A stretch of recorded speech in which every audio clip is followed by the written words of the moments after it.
Halo guys, balik lagi bersama aku di channel Saifullah Wesley.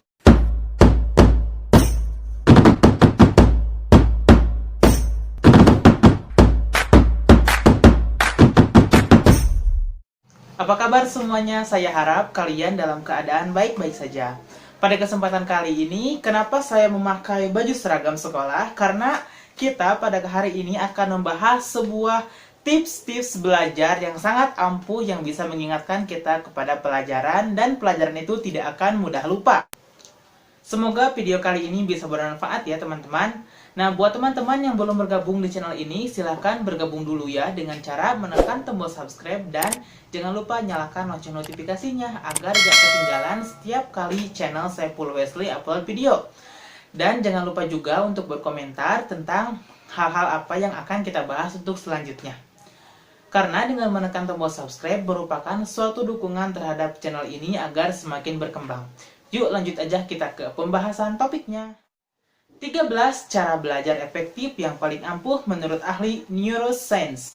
Nah, buat teman-teman semua yang belum tahu neuroscience itu apa, jadi neuroscience itu merupakan ilmu yang menghubungkan antara otak dan pikiran manusia. Bisa disebut juga brain-mind connection, atau jiwa dan badan termasuk hati dan akal. Nah, jadi menurut para ahli neuroscience itu, manusia bisa menyimpan 10 hingga 100 terabyte informasi yang ada di otaknya.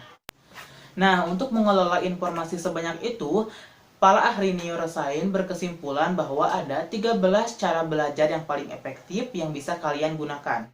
Yang pertama, pengulangan secara berkala.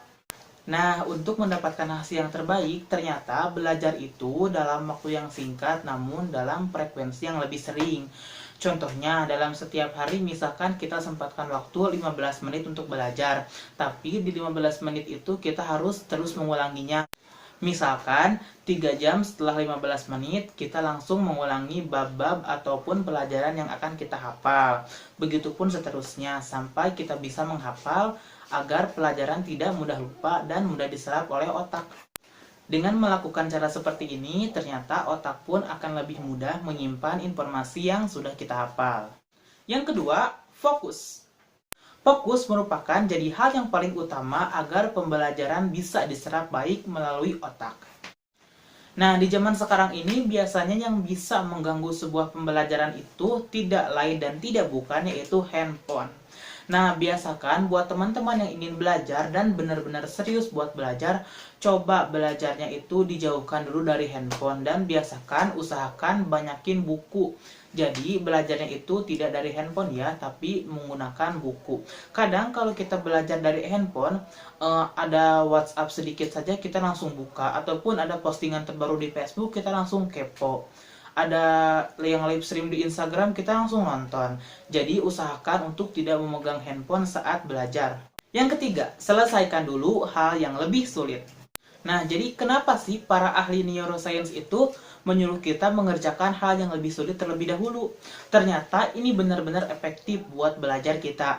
Jadi, kalau kita udah bisa menyelesaikan dan berjuang untuk hal yang lebih sulit, jadi otomatis kepercayaan diri kita akan meningkat untuk pekerjaan yang lebih mudah. Jadi, kita akan merasa percaya diri untuk mengerjakan tugas-tugas selanjutnya.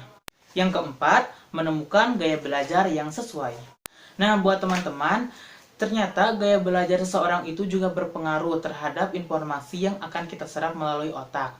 Dan ada beberapa tipe-tipe gaya belajar seseorang. Yang pertama, ada orang yang sering fokus ataupun bisa lebih menyerap banyak informasi dengan cara belajar menyendiri. Ada juga yang orang-orang itu bisa lebih fokus ketika belajar bersama ataupun kerja kelompok. Nah, yang ketiga ini ada juga orang yang sering itu belajarnya itu lewat video ataupun melalui tutorial di YouTube. Nah, kalau kalian termasuk tipe yang mana nih? Komen di bawah. Yang kelima, gunakan interval belajar. Nah, yang dimaksud interval belajar ini, jadi kalian harus bisa memanage waktu kalian selama belajar. Misalkan, satu hari coba kalian untuk pelajari satu bab pelajaran. Kemudian di 3 hari kemudian kalian ulangi lagi pembelajaran itu dalam satu bab. Jadi otak itu memiliki istirahat ataupun daya istirahat yang cukup untuk mengingat pelajaran kalian. Nah, setelah ketiga hari berikutnya, kalian coba di hari ketiga selanjutnya untuk mengulangi lagi pembelajaran yang sudah kalian bahas di hari pertama. Yang keenam, belajar di lingkungan visual yang bervariasi. Nah, jadi para ahli neuroscience ini pernah melakukan sebuah penelitian terhadap anak-anak yang sedang belajar. Jadi mereka itu mengumpulkan sebuah anak ke dalam 2 kelompok. Yang satu kelompoknya itu belajar di dalam ruangan dan yang satu itu belajar di luar ruangan ataupun di tempat mereka yang mereka sukai. Bisa juga berpindah-pindah tempat. Jadi bisa sesuai keinginan mereka. Ternyata saat penelitian itu dilakukan dan tahap akhir, yang lebih efektif belajar itu yang suka berpindah-pindah tempat. Nah, karena faktor lingkungan juga sangat mempengaruhi cara belajar kita. Nah, kita juga bisa menggunakan cara ini ya untuk di rumah. Jadi kita itu tidak hanya di kamar belajarnya, coba kalian bisa belajar di teras rumah ataupun di taman. Pokoknya yang bisa membuat otak kalian itu nyaman dengan keadaan sekitar. Selanjutnya nomor 7, gunakan teknik Pomodoro. Nah, Pomodoro ini merupakan salah satu cara belajar efektif yang diciptakan oleh Francesco Cirillo. Nah, jadi si Francesco Cirillo ini menggunakan cara belajarnya itu dengan sebuah alarm ataupun timer waktu. Jadi, misalkan kalian itu ingin belajar selama 25 menit. Kemudian kalian setel alarmnya di awal untuk 20 menit itu menghafal dan 5 menit sisanya itu untuk mengistirahatkan otak. Jadi otak itu tidak terlalu lelah saat untuk menghafal sebuah pelajaran. Kemudian setelah istirahat 5 menit, kalian lanjutkan belajar lagi untuk menyetel timer lagi selama 25 menit ke depan. Nomor ke-8, lakukan tes pribadi. Nah, jadi jika kalian sudah belajar, cobalah kalian untuk inisiatif sendiri melakukan tes pribadi. Contohnya, misalkan kalian itu sudah belajar matematika. Nah, cobalah setelah itu kalian mengerjakan soal-soal matematika yang ada di buku. Jadi, kalian itu bisa mengetahui beberapa materi yang udah kalian kuasai dan mana aja yang belum kalian kuasai. Nomor 9, mempraktikannya secara langsung. Nah, biasanya materi-materi yang butuh praktek itu contohnya seperti olahraga ataupun di bidang komputer. Nah, jika materi itu tanpa praktek, kemudian kalian itu otomatis gak bakal paham loh. Jadi misalkan pembahasan untuk hari ini itu cara membongkar komputer. Otomatis kalian itu belajar dulu apa aja sih yang ada di dalam komputer itu. Dari mulai CPU, RAM, motherboard, yang ada di dalamnya itu kalian tuh pelajari. Kemudian saat selesai belajar, kalian harus coba mempraktikkan apa yang telah kita pelajari agar ilmu itu bisa langsung diserap oleh otak dan menjadi pengalaman untuk kita sendiri. Yang ke-10, belajarlah dengan menyenangkan. Nah, belajar dengan cara menyenangkan ini kalian bisa melakukannya di rumah ataupun di sekolah. Jadi tipsnya itu, coba kalian saat selesai belajar itu menggunakan materinya itu tidak terlalu serius ya, tapi kalian bisa menyanyikan materi ataupun menonton video dari YouTube. Nomor 11 yaitu istirahat yang cukup. Nah, istirahat ini merupakan hal yang paling penting dan sangat penting untuk tubuh kita maupun otak kita dalam menyerap suatu informasi ataupun suatu materi yang telah kita bahas.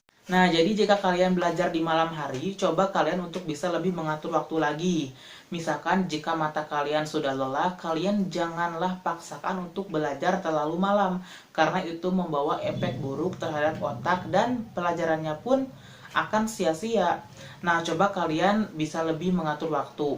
Nah, otak dan tubuh itu ternyata memiliki atau membutuhkan 7 hingga 9 jam untuk waktu istirahat supaya bisa digunakan di pagi harinya dalam keadaan yang fresh ataupun segar. Yang ke-12, rutin berolahraga. Ternyata, selain olahraga itu bagus untuk tubuh kita, olahraga juga bisa meningkatkan kinerja dan daya ingat otak. Jadi, pelajaran yang udah kita bahas bisa kita ingat untuk waktu yang kurun yang lebih lama. Tapi, olahraga juga harus dibarengi dengan cara mengulang pelajaran itu sendiri. Jangan sampai kalian olahraga tapi pelajarannya nggak diulang ataupun nggak diamalkan. Istilahnya seperti itu ya. Yang terakhir, yang ke-13 itu jangan pernah paksakan diri kalian buat belajar. Nah, jika mood kalian itu sudah rusak ataupun sudah malas banget untuk belajar, kalian itu jangan pernah paksakan diri. Cobalah untuk lebih tenang sedikit ataupun untuk mengembalikan mood yang sudah hilang. Misalnya kalian, kalau aku sih sendiri ya untuk pribadi, untuk mengembalikan mood yang udah hilang itu bisa mendengarkan musik. Nah, setelah mendengarkan musik, cobalah kalian buka buku lagi, kemudian kalian belajar lagi. Jadi, belajarlah tanpa ada paksaan. Cobalah belajar dengan sukarela, dengan hati yang tenang, insya Allah pelajaran yang kita pelajari akan lebih mudah diserap oleh otak kita.